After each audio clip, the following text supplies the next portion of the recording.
ఇప్పుడు మీ అందరికీ తెలిసిన వ్యక్తే, పరిచయాలు అవసరం లేదు. మనం ఇంతకుముందు స్టేడియంలో గ్రౌండ్లో కలుసుకున్నాం, బట్ ఇప్పుడు వేదిక మీద కలుస్తున్నాం. Former star cricketer Ambati Rayudu గారిని మాట్లాడాల్సిందిగా కోరుకుంటున్నాం.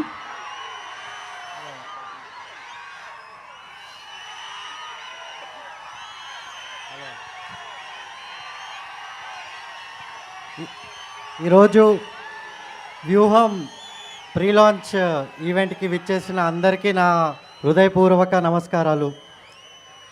సో అందరికీ ప్రియతమైన మన చీఫ్ మినిస్టర్ గారు వైఎస్ జగన్మోహన్ రెడ్డి గారు అందరికీ తెలుసు, మన అందరి ప్రతి ఒక్క కుటుంబము, ప్రతి ఒక్క మనిషి జీవితంలో ఆనందం రావాలని ప్రతి ఒక్కరి కోసం నిరంతరం ప్రతి క్షణం ఆలోచించి మన రాష్ట్రము ఎంతో ముందుకి, ఎంతో పెద్ద స్థాయికి, ఇండియాలోనే నెంబర్ 1 స్థాయికి ప్రతి రంగంలో చేరుకోవాలని కోరుకునే మన నాయకుడు జగన్మోహన్ రెడ్డి గారి లైఫ్ స్టోరీ పైన ఈ సినిమా తీసిన లెజెండరీ డైరెక్టర్ రామ్ గోపాల్ వర్మ గారికి,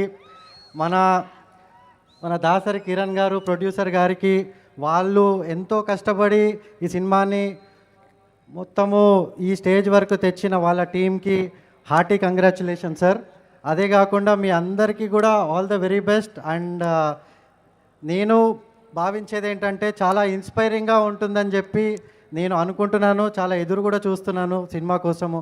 మీరందరూ కూడా మళ్ళీ మన జగన్మోహన్ రెడ్డి గారిని మళ్ళీ చీఫ్ మినిస్టర్ చేయాలని కోరుకుంటున్నాను. అందరూ కష్టపడి మనము జగన్మోహన్ రెడ్డి గారిని మళ్ళీ 2024లో చీఫ్ మినిస్టర్గా మనం అందరూ చూడాలి, మనందరం కష్టపడి చేయాలి అని కోరుకుంటూ ఈ సినిమా కూడా అందరి మనసులోకి చేరి అందరిని ఎంతో ఇన్స్పైర్ చేసి నిజం అనేది బయటకు వచ్చి అందరికీ మన రాష్ట్రంలో జరిగే మొత్తము ఈ మధ్యకాలంలో జరిగే దుష్ప్రచారం అంతా కూడా పక్కన పెట్టి నిజము మనకు చూపిస్తున్న రామ్ గోపాల్ వర్మ గారికి కూడా కృతజ్ఞతలు తెలుపుకుంటూ సెలవు తీసుకుంటాను. Thank you so much. Thank you Ambati Rayudu గారు, thank you so much. And అలాగే నంది వెలుగు సర్పంచ్ పవన్ గారిని, ఓకే, సో కిరణ్ కుమార్ గారు.